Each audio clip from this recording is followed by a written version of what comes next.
எல்லோருக்கும் வணக்கம். நான் ஒரு குட்டி கதை சொல்ல போகிறேன். பேத்தி பாட்டி அழகான சின்ன கதை. எல்லோரும் கேளுங்கள்.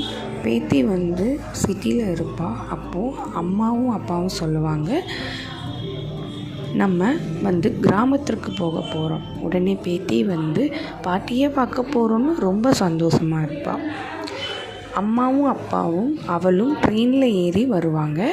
கிராமத்திற்கு உடனே ஒரு பஸ்ஸில் ஏறி போவாங்க. பார்க் போவாங்க. அங்கு இயற்கையை பார்த்து ரசிக்கிறாள். வாவ், சூப்பர் அப்படின்னு எல்லாம் சொல்கிறாள். பாட்டி வீட்டிற்கு போய் சென்று விடுவார்கள். எதிர் வீட்டில் இருக்கிற எல்லோரையும் பாட்டி கூப்பிட்டு பேத்தி வந்திருக்கிறாள் அப்படின்னு ரொம்ப மகிழ்ச்சியாக சொல்கிறாங்க.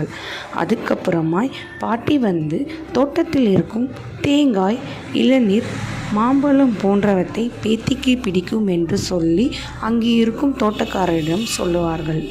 அதுக்கப்புறமா பாட்டி என்ன பண்ணுவாங்கன்னா, பேத்திக்கு தேவையான விளையாட்டு பொருட்களை வாங்கி வருகிறார்கள்.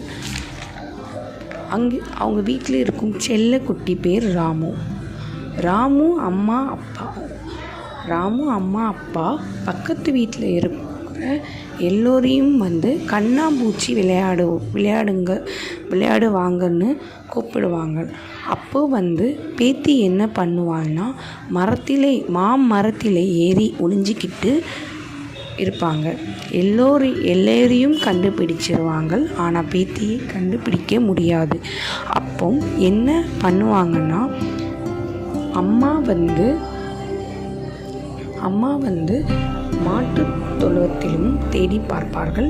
அப்பா என்ன பண்ணுவாங்கன்னா, அங்கே இருக்கும் கிணற்று பக்கத்தில் போய் தேடி பார்ப்பார்கள்.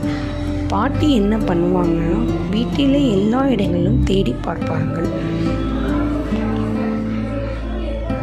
உடனே பாட்டி எங்கே இருக்கா அப்படின்னு தேடி பார்த்துட்டு இருக்கும்போது தான் அவங்க வீட்டில் இருக்கும் செல்லக்குட்டி ராமு என்ன பண்ணுவான்னா, பேத்தியோட கையை மாமரத்தில் பார்த்திடுவான். ராமு கத்தினார். அப்போது எல்லோரும் சொல்லிடுவாங்க, ராமு கத்துறான் என்று சொல்லி பார்ப்பாங்க. பேத்தி மரத்தில் மேலே ஏறி பார்த்து இருப்பாள். உடனே பாட்டி கீழே இறங்கி வா என்று கூப்பிடுவாங்க. உடனே பேத்தி பாட்டியை கட்டி பிடிச்சிட்டு இருப்பாள். இதுதான் ஒரு அழகான குட்டி கதை. உங்களுக்கு பிடிச்சிருந்தால் லைக் ஆர் கமெண்ட், இல்லைனா ஷேர் ஆர் சப்ஸ்கிரைப் பண்ணுங்கள். தேங்க்யூ.